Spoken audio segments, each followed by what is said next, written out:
6 people have been killed and a dozen injured in a suspected terror attack in the disputed Himalayan region of Jammu and Kashmir, authorities have said on Tuesday. The attack, described by the region's chief minister, that is Omar Abdullah, as much larger than anything we've seen directed at the civilians in the recent years, that took place in the popular tourist destination in Pahalgam in the mountainous Anantnag district of Jammu and Kashmir. Also, a group of tourists were fired on by the suspected militants and the injured were taken to the district's main hospital for treatment, authorities have said. Most of the 26 people killed are understood to be tourists. It is not yet clear whether foreign nationals were among the casualty, the V. Kirdi, that is the Inspector General of Police, said in Kashmir. Also, the attack took place in the Baisaran Valley, which is only accessible by foot or by horseback.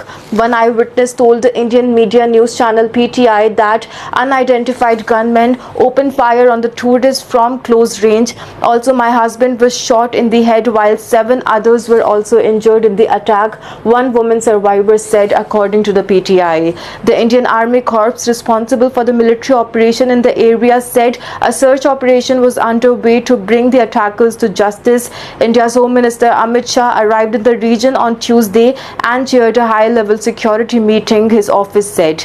Meanwhile, the Private Schools Association of Jammu and Kashmir announced that all the private schools would remain shut on Wednesday.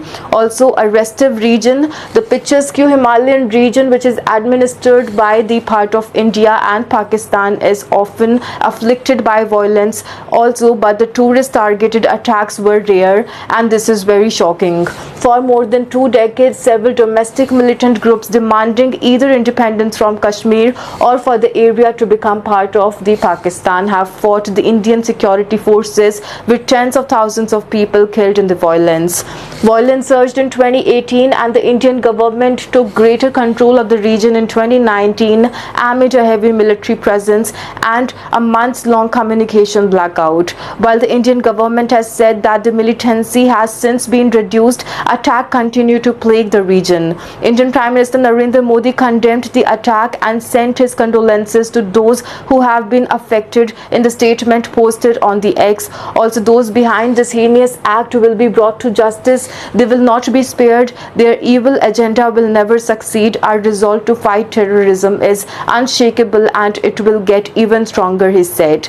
US President Donald Trump and Vice President J.D. Vance, who is visiting India with his family, also condemned the attack, with Trump calling it deeply disturbing and expressing US solidarity with India against terrorism. We pray for the souls of those lost and for the recovery of those injured. Prime Minister Modi and the incredible people of India have our full support and deepest sympathies. Our hearts are with you all, the president posted on the Truth Social. Later, also, Trump called Modi to convey his condolences. According to the India's Ministry of External Affairs, Vance posted on X that over the past few days, we have been overcome with the beauty of this country and its people. Our thoughts and prayers are with them, those who mourn this horrific attack. Also, the attack drew condemnation and condolences from countries including Russia, Ukraine, Israel, Iran, France, Italy and UAE. Also on Tuesday, a spokesperson also from the India's ruling Bharatiya Janata Party, that is BJP, accused Pakistan of fueling terrorism in the region and called the back and the attack as the outcome of the Pakistan's frustration. Pakistan and its proxies are unable to digest the return of peace and tourism in Jammu and Kashmir.